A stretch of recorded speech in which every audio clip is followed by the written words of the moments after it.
On Valley Veterans Forum with Walter G. Fee, a decorated veteran of the Second World War, paratrooper. And before I get any further, why don't you start telling us about your early life before joining the Army? Well, I was up there in Alturas going to high school, and rode 20 miles each morning from Likely to go to high school, and then every summer and every vacation I had, I was walking those hills around there trying to get mule-tail deer. And in fact, the last one I got was 6 points on one side and 7 on the other. And but the only reason I'm saying that is because I learned how to sneak through the bushes and hide behind trees and everything. And it all came out to be real. So you were quite a marksman, real probably. Valuable. Oh yeah, I was already a good marksman at an early age. Yeah, and then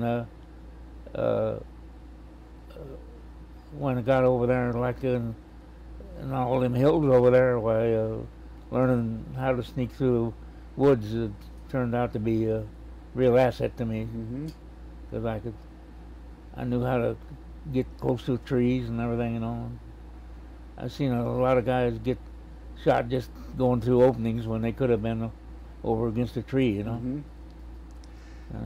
So what prompted you to join the Army? I guess 1941 came around and Pearl Harbor happened. Yeah, yeah. And you were still in high school then, I guess? Yeah, I was in high school, and we went in the auditorium that day and listened to Franklin Roosevelt chew about the Japanese attack on Pearl Harbor, and then 1942 in June I graduated, and I worked making radio towers over around Fowler, Nevada, and then I got notice that I was drafted, and I went to Monterey, went to Presidio Monterey, and they had offices there. We reported there, and told them we had interviews on what we wanted to do. You know, I don't know if it made any difference, but in my case it did, because they allowed me to go to the paratroops, and but about week or two I was on a train going to Camp Toccoa, Georgia, and we stayed there 14 weeks. And get up every morning at 4 o'clock and run up Mount Chattahoochee there, just almost straight up, and straight back down, and then we'd eat breakfast and then go. Lots of times we'd load up our packs with heavy loads and have forced marches and everything. They were just it got you in pretty good shape, didn't getting us in good shape fast. Yeah. Yeah. How much did you weigh then? Around 190. Solid. Yeah. Solid 190. Yeah. Okay. And then after 14 weeks, they sent us to Georgia, and then and they learned us how to pack chutes and everything. Then we had all them sergeants every morning. You go. Each sergeant had a 1 hour talk with you about judo and nomenclature of your weapons, you know, and taught us how to tear them down and put them back with our blindfold over our eyes and everything. You were using an M1 back in those days? No, the carbine, or the rifle? The rifle, yeah. The rifle. So that was what, 9 I think it had 9 shots in it, in the clip. In the clip? Yeah. And then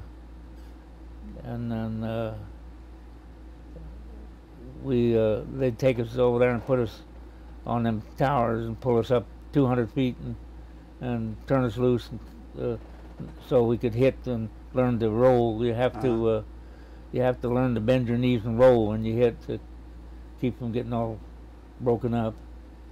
And then they had another one where you got on and slid way down a cable and hit. It was all just trying to teach you how to land and roll. Okay. So and then I've seen a lot of those old war training pictures. Yeah. Then on the 4th week we started making our jumps. And, out of planes. Yeah, and my first jump I landed on the ground. I just fell down, didn't hurt me or nothing.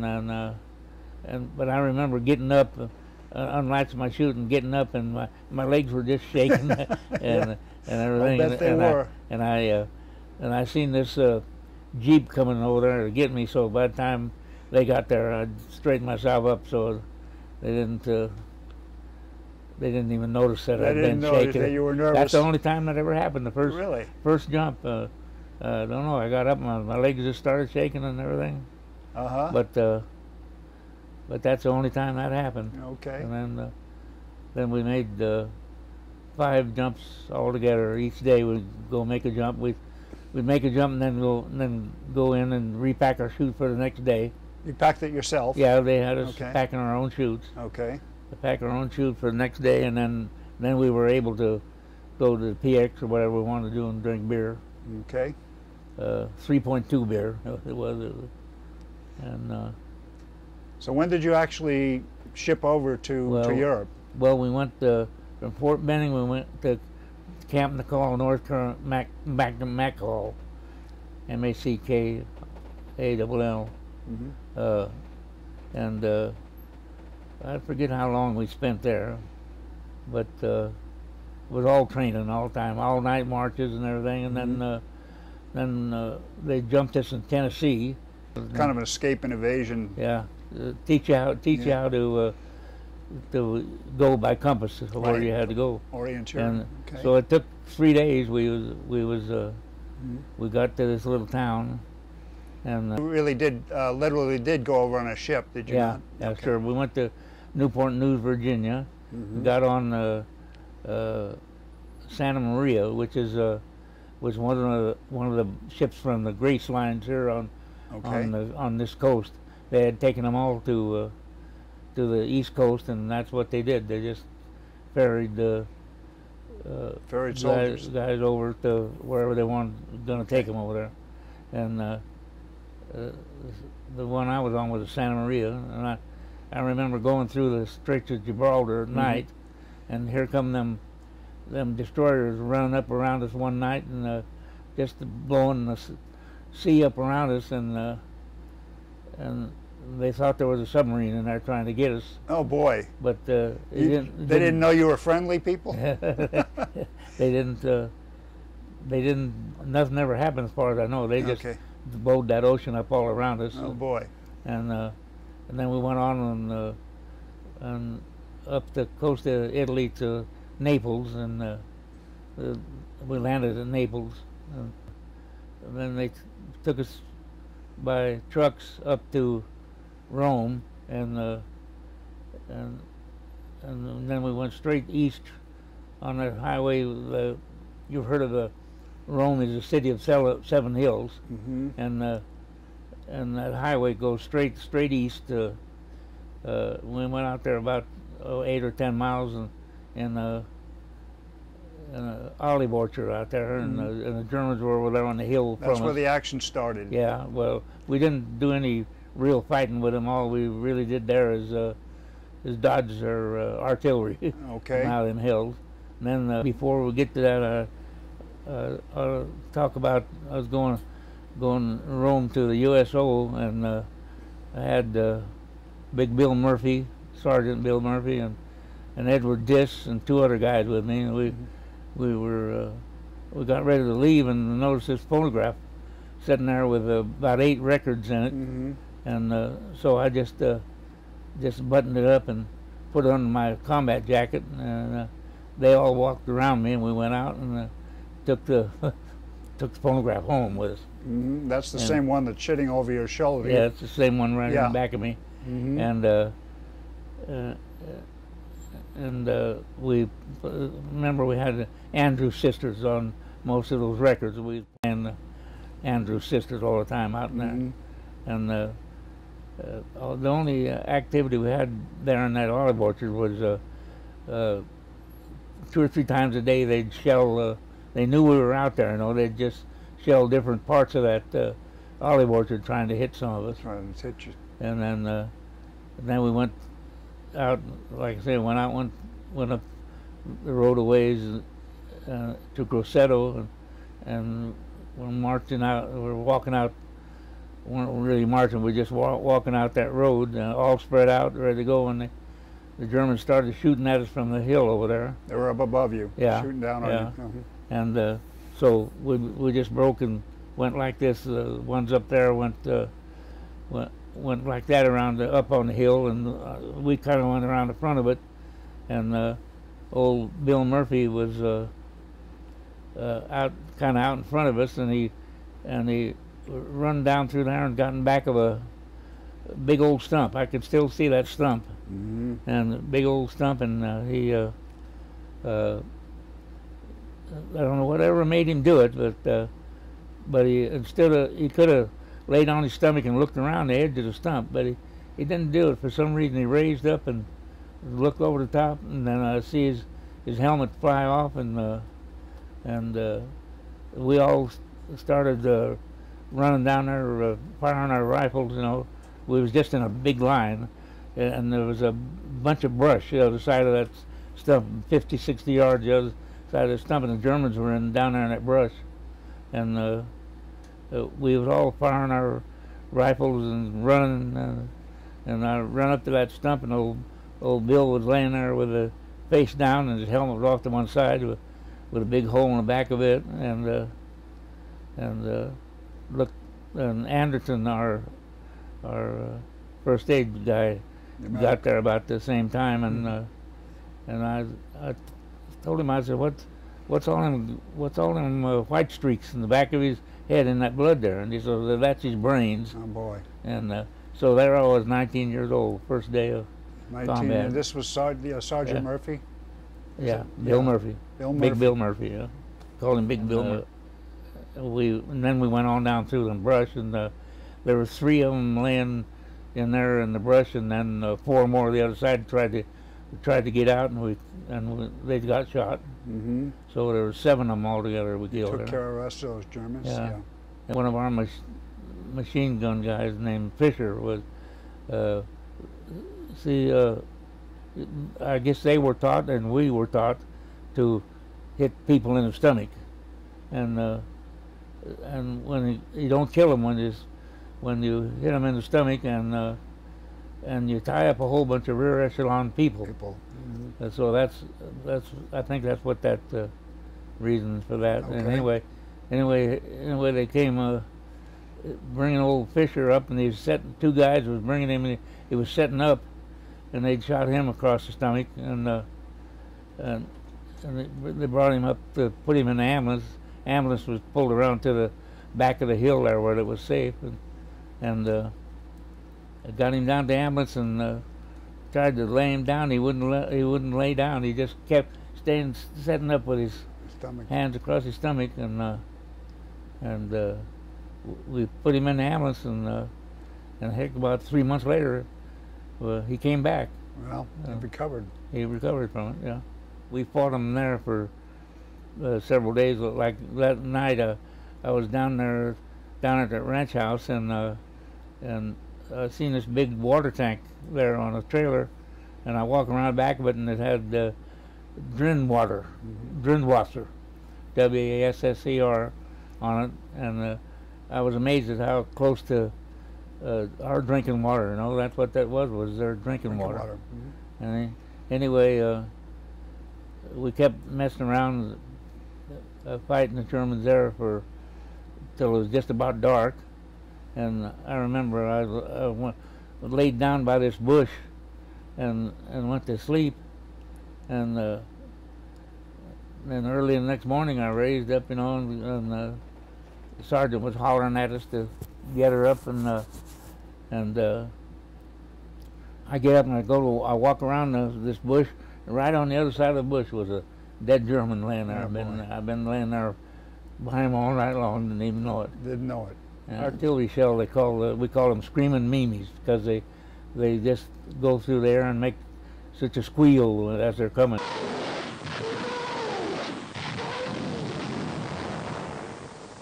They lined us all up, and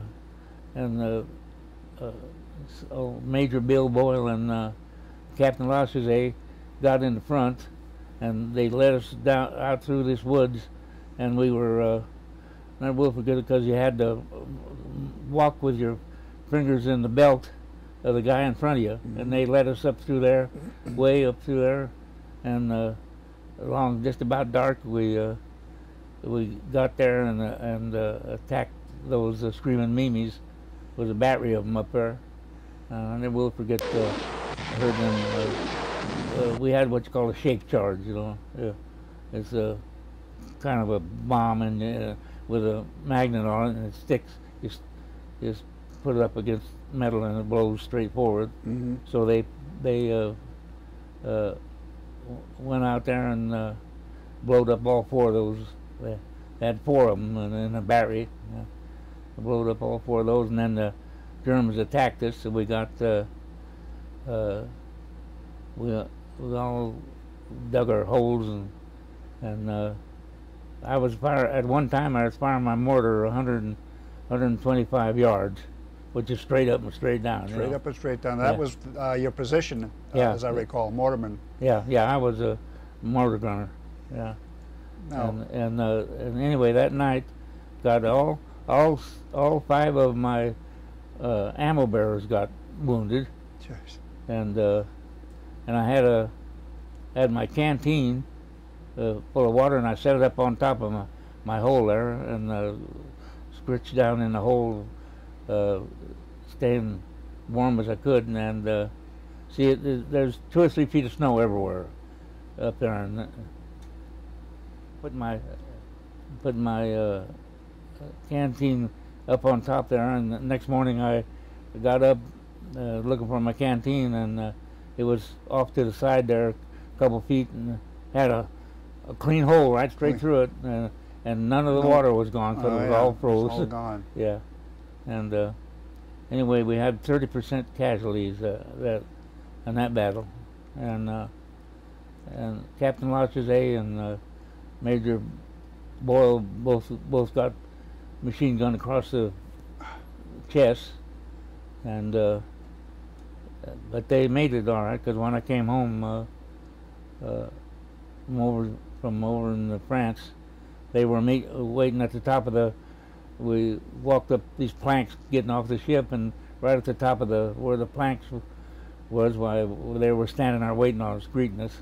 Oh, great. So both of them made it down from there and took us to Civitavecchia, which is a coastal city. And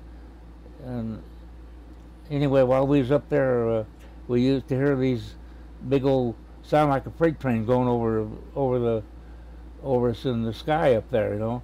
And it was this big Angio Annie, or whatever they wanted to call it, was over there in Civitavecchia trying to shell us, but they were so inaccurate that they were going right over our lines and landing over in the German line. Huge cannons that are mounted on top of rail trains. Had 3 or 4 railroad cars there with it, and then the big was a 70 foot long barrel. Wow. And anyway, if you hear that thing coming, you could look up there and see it in the air. The shell was so big. Wow. And anyway, by the time we got to Civitavecchia, they took us over there and showed us that cannon where our airplanes had got in there. And as I recall, they weren't able to come in for some time Yeah, because of the bad because of the weather. Yeah. bad weather. And Yeah. So that thing, they pulled that thing in there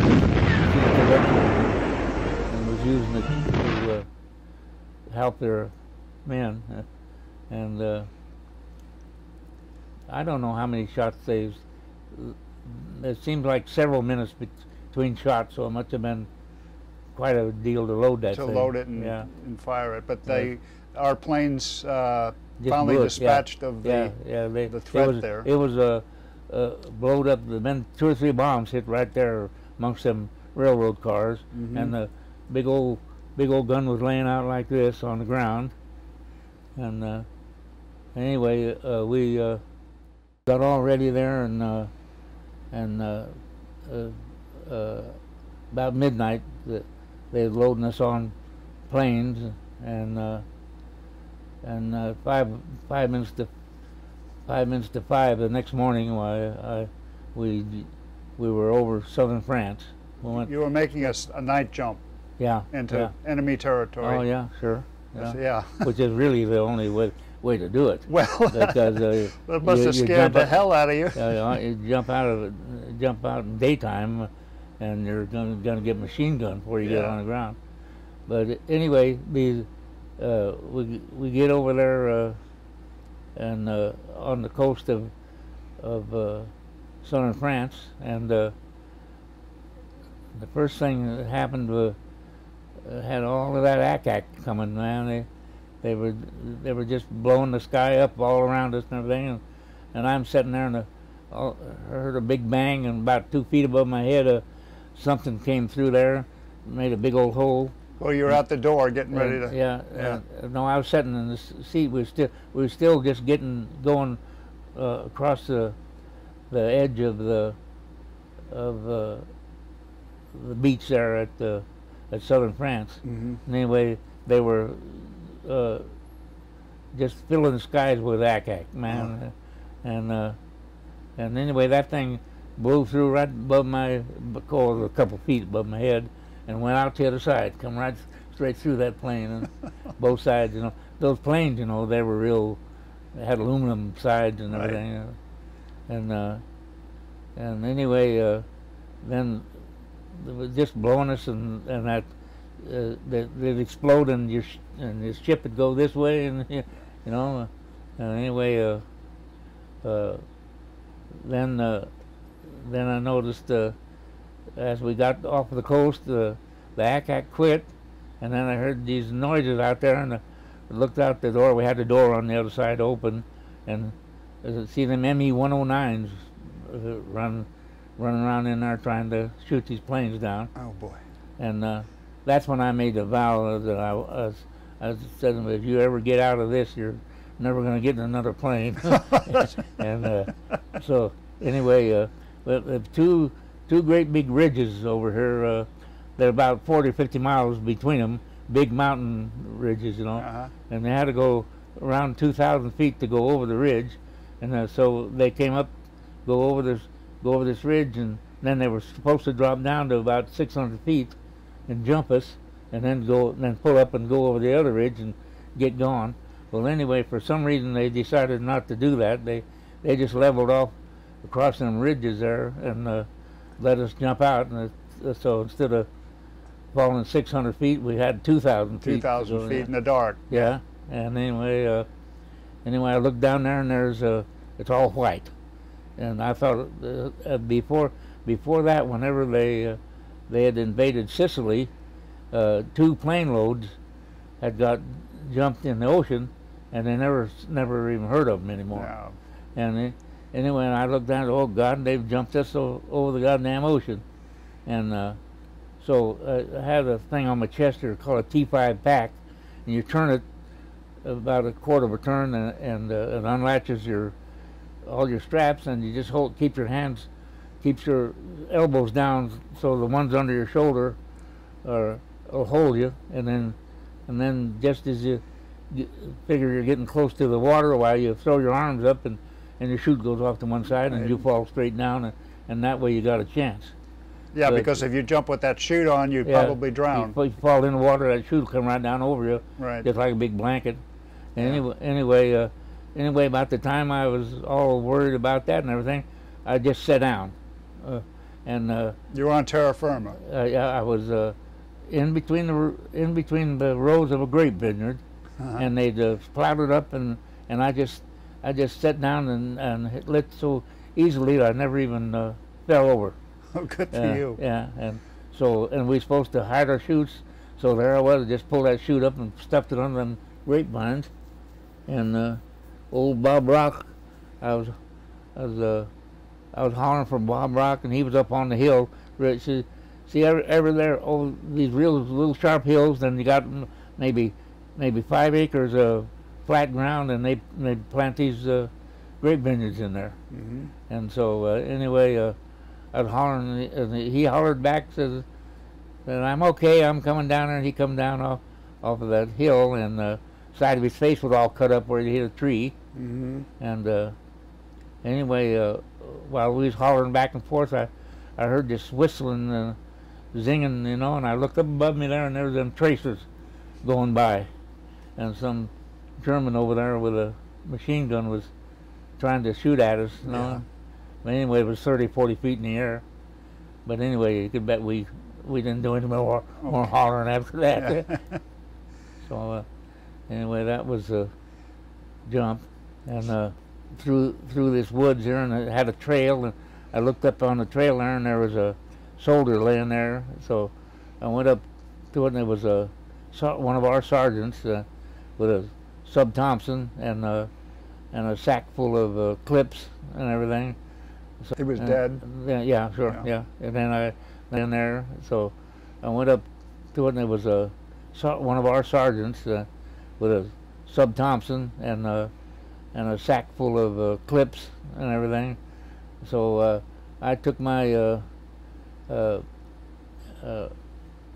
knife off of my leg and stuck it in my M1 and stuck it up above him, stuck it by his head and put his helmet up on top of it so they'd be sure and find him. We looked over there along about midway in the morning, and there was a big old cut in the bank with a highway down through the middle, and we looked over there, and it was just loaded with trucks, and then all on both sides of that looked like ants was all them German soldiers coming back, and said, "Oh God, we're really going to have it now." And anyway, about that time I noticed some planes circling over us, and I didn't recognize them. I thought, God, they're going to start bombing us now. And anyway, they circled over us, and then here they take a run at that bunch of Germans over there and drop bombs on them. And there were our guys. It was British mosquito light bombers. Okay. See, that was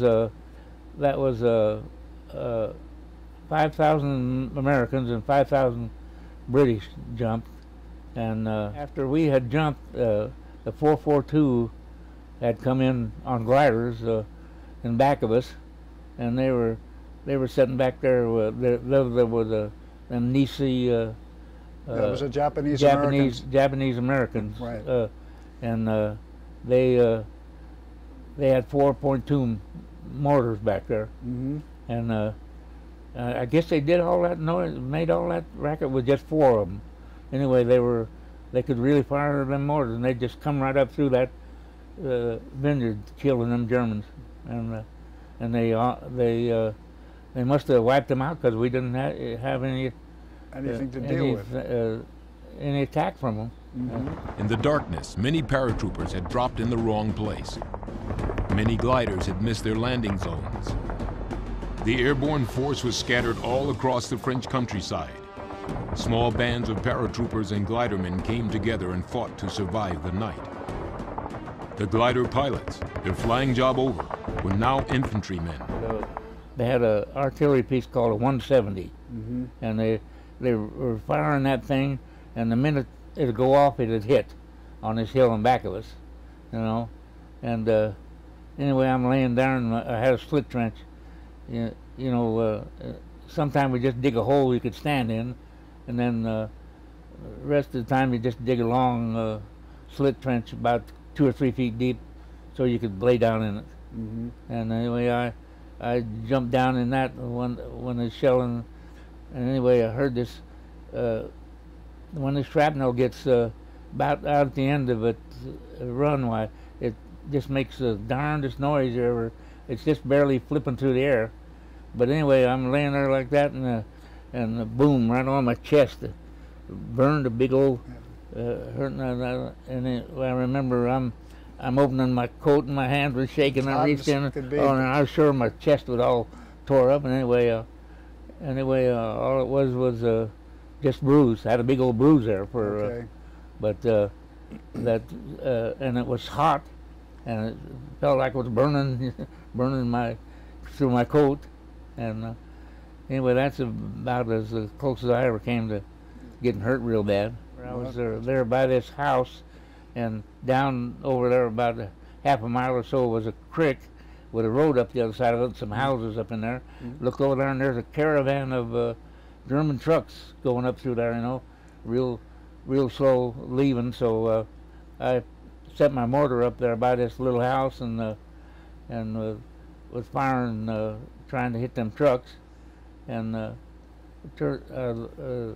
looked around, and there's 6 guys standing there in old dirty suit clothes and everything. They had bands of ammo strung over their shoulders and had guns in their hands. And anyway, they came up, and they were some of the Maquis, they call them. The French Resistance. French Resistance. Yeah. Anyway, they came up and was hugging us and everything, glad to see us, and took us down this road about 4 or 5 miles to a crossroads, and then they said now there's about 40 or 50 Germans out there laying a minefield, and we got to try to get them. So they had me I fired the first one at 3,000 feet, and they said, well, come back about, you said you overshot them that time. They said, come back about 300 yards and drop one on this side, and they'll probably give up. So I said, oh, to hell with this, and I just brought my mortar back about 50 yards and fired one, and they all started hollering. That's it, they quit. And I dropped one right in amongst them, and I killed 3 of them. And anyway, about a half hour later here, our guys come up leading these guys, and they was all 18, 20-year-old kids. They had surrendered. The German kids, and their faces was all dirty, and they were crying and everything else. It made you feel bad. They were such a bunch of young guys. Yeah. And anyway, they're the railroad boxcars that they have over there. They're 40 feet long and 8 feet high, and they got 1x12s around the sides. Anyway, they had these things set up with cots in them, and they put us on there, and we went I don't know, 2 or 3 days on them 40 and 8s up to northern France, a place called Lille, France, and we were supposed to have 14 weeks to get replacements and just rest, you know. Yeah. Anyway, in the second week, one night they come through there, and they got all of our automatic weapons and everything, and took off with them. Then the next day they resupplied our automatic weapons for us, and the day at just breaking dark that night, they loading us on trucks and took us north to the Battle of the Bulge. German troops smash through the American lines and wreak havoc. Americans tumble back in chaos and either surrender or get killed. By the end of the first day, the Germans have pushed back the American front in an ever-growing bulge, which gives the battle its name. You're 19 years old. Yeah, You've already seen more death and destruction than Oh, most yeah. people see in their whole life. Oh you yeah, know. sure. Yeah. So Like that night I was telling you about when we got the screaming Mimis. Well, we had I had all 5 of my ammo bearers got wounded that Yeah. night. Anyway, they told us there's another little town up here about 5 miles. We scouted it, and there's 17 Germans up there, and we want Company C to go up. I was Company C of the 517th Parachute Infantry, and they want Company C to go up there and occupy it, and defend it, and don't let the Germans in there. So we go up there and we attack this town, but what we didn't know was while all this was going on, probably a regiment, at least, of Germans had occupied the town. So there we go. We go up there and start attacking that town, and anyway, they come out attacking us, and we turn around and go back to the town where they'd dropped us off, and defended that.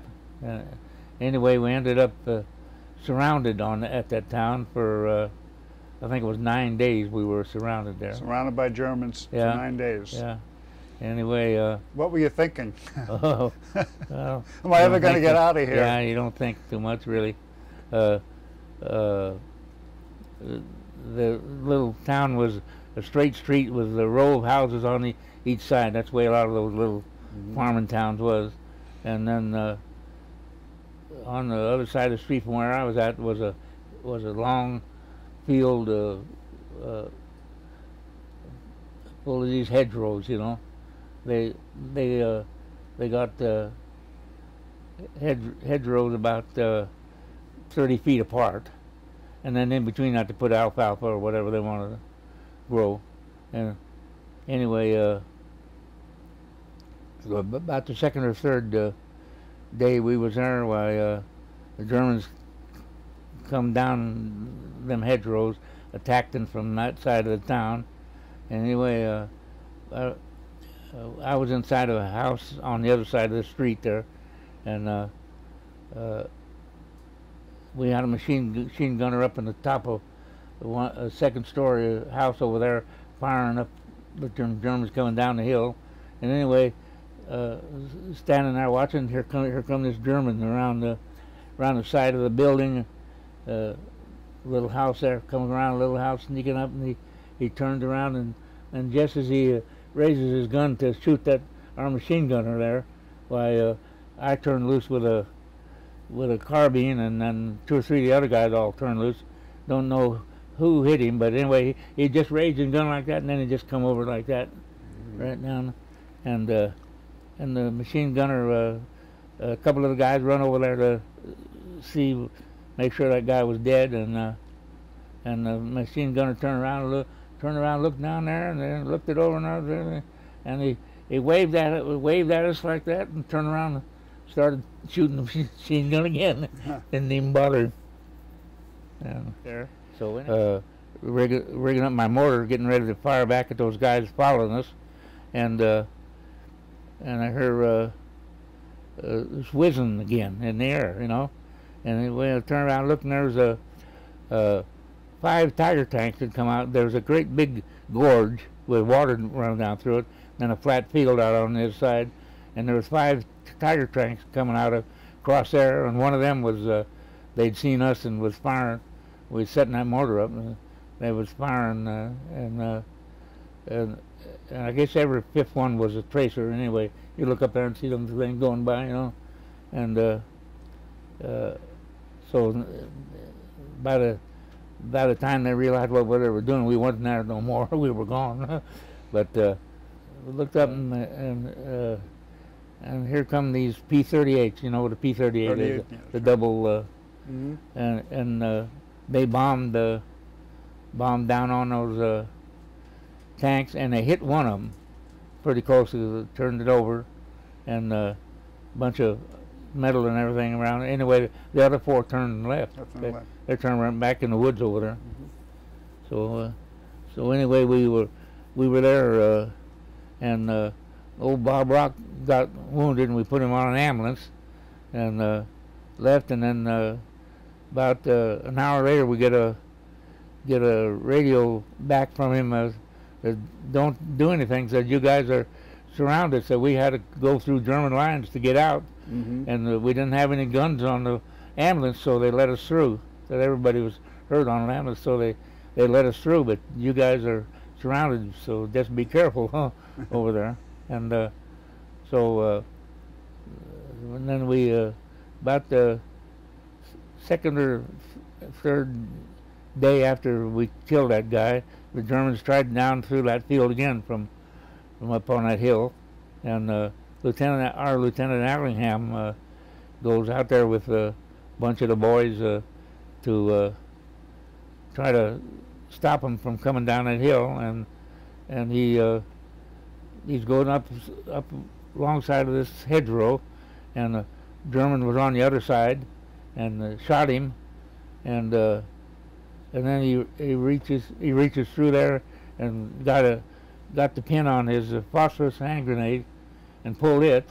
Anyway, he's burning, and even after dark, you could look up there and see old Allingham still burning. You know, that was terrible. Here come a string of out there where the Tiger tanks had disappeared. We looked out through there, and there was a string of tanks about a couple hundred yards between them, you know, and they just kept coming, and they were 16 miles. They said that string of tanks was 16 miles long, but you know they're all stretched out 200 or 300 feet in between them. Anyway, they came around, made a great big circle out through there. We could hear them firing out through there. Anyway, they'd come up and run up against the edge of the town there in the woods, and stop, and then one tank could run up into the town we was at and stop, and 5 guys would run out and get on it, and then they'd take off again. They were our tanks. Yeah, our tank, bigger than any of the rest of the guys. So I just jumped up on that tank, and I said the best place for me is right in back of that turret. So I sat down right in back of that turret, and anyway, it takes off, and then I realize I'm sitting right on top of the radiator, and just blowing all that air right up through there. Anyway, they took us down through there, and we was nine miles from where the lines were. Anyway, they took us down through there, and I never will forget. We went down through this little creek and up through this, and see, they were just making a trail, is what the tanks were doing. And anyway, the second tank above us, that guy was standing up out of the turret, you know, looking around. All of a sudden, he just disappeared. And the sniper got him, and the front tank turned, and the one in back turned, and they just started machine gunning those trees, and I looked up through there as when we turned around to leave. Why there was 2 Germans hanging out of those trees up there. So they'd been up there in those trees sniping on down the hill to this cluster of buildings down there, and they had 18 Germans lined up out there, and the Sergeant Harmon says, "Please check that house there." So I went, started going in the house, and I forget who it was went with me. I always had some guy in back of you to help you.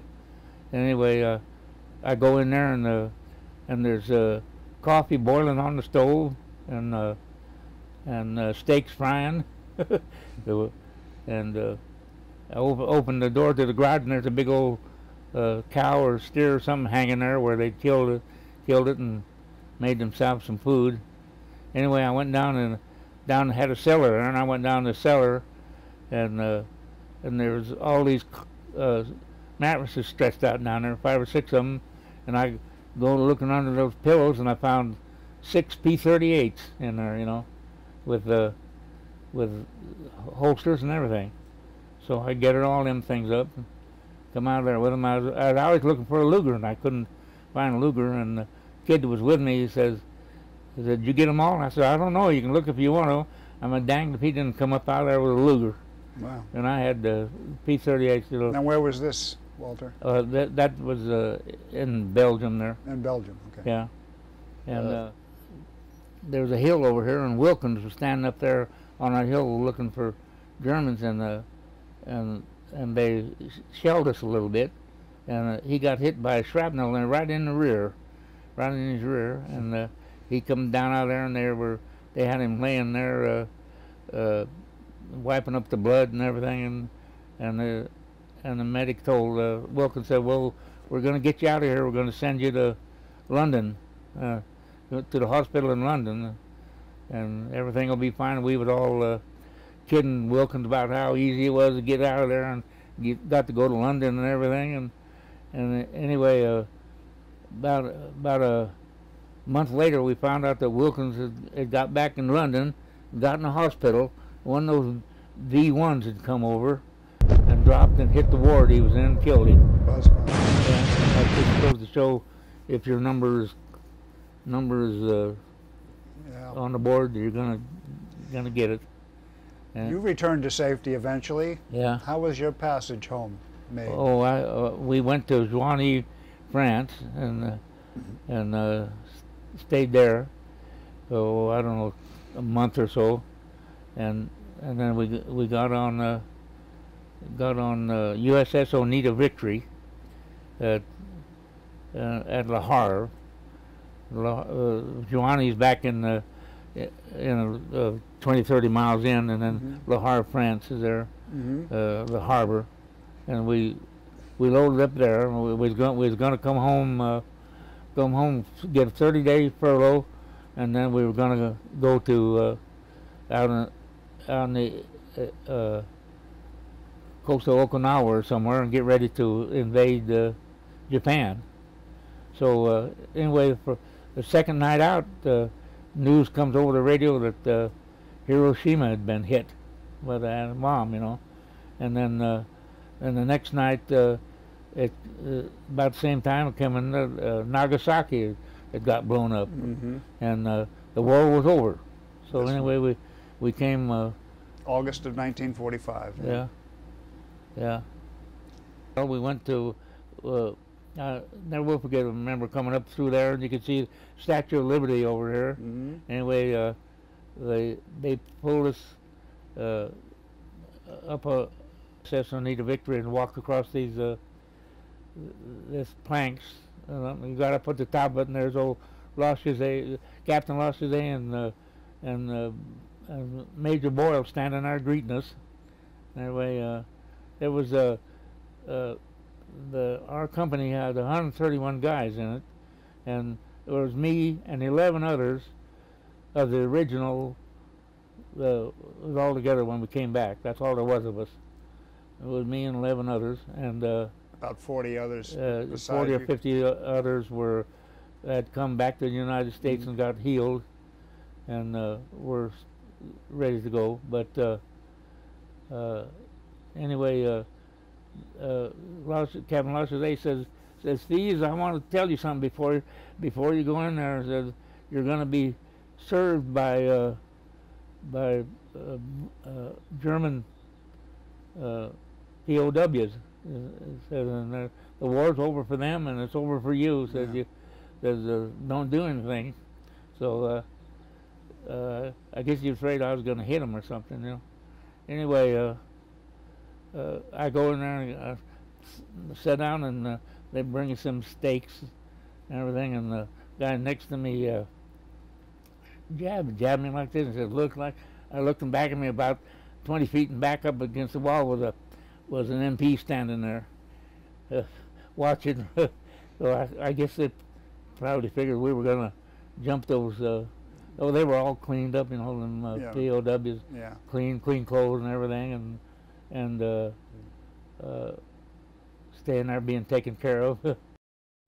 Thing that makes you feel sorry about for the guys nowadays, they're not trying to win these wars that they get into. They just put a few guys in there and let them get killed, That's been the case ever since the end of, from Korea on. I think you could say that's true. Yeah, and they'll send send a company over when they should be sending a regiment. They like these deals in Iraq, and that's a bad deal. We feel sorry for these guys that have to try to do that when they're not trying to win. All they're doing is just making a little police action or so. So that's what's tragic about the way things are now. Yeah, that's just the way the world is. Well, Walter, I want to thank you for coming on our show today. I want to thank you for your service, of course, and all you've done to keep freedom alive in our country. Put on your boots and parachute, shoots, we're going up, we're coming down. Put on your boots, we're all American and proud to be. Boots and parachute, with the soldiers of liberty. Shoots, we're going some ride their gliders to the enemy. We're coming out, there's a sky parachute. Put on your boots, we're all American and fight. We will. Boots and parachute, all the guns of the forces. Get ready. Airborne from skies of blue. Stand in the door. We're coming through. Make your jumps and take your bumps today. Let's go. Put on your boots, your jumping boots, your parachute, get all those gliders ready to attack today. Hook up, or we'll be gone. Check into the dawn. And station time to fight them all. The 82nd wave. Hey, hey. Put on your boots and parachute, shoot, we're going up, we're coming down. We're all American and proud to be. Boots and parachute, we're the soldiers of liberty. Shoots, we're going some ride their gliders to the enemy. We're coming out of the sky, parachute burst. We're all American and fight. We will. Boots and parachute, all the guns of the forces. Get ready. Airborne from skies of blue. Stand in the door. We're coming through. Make your jumps and take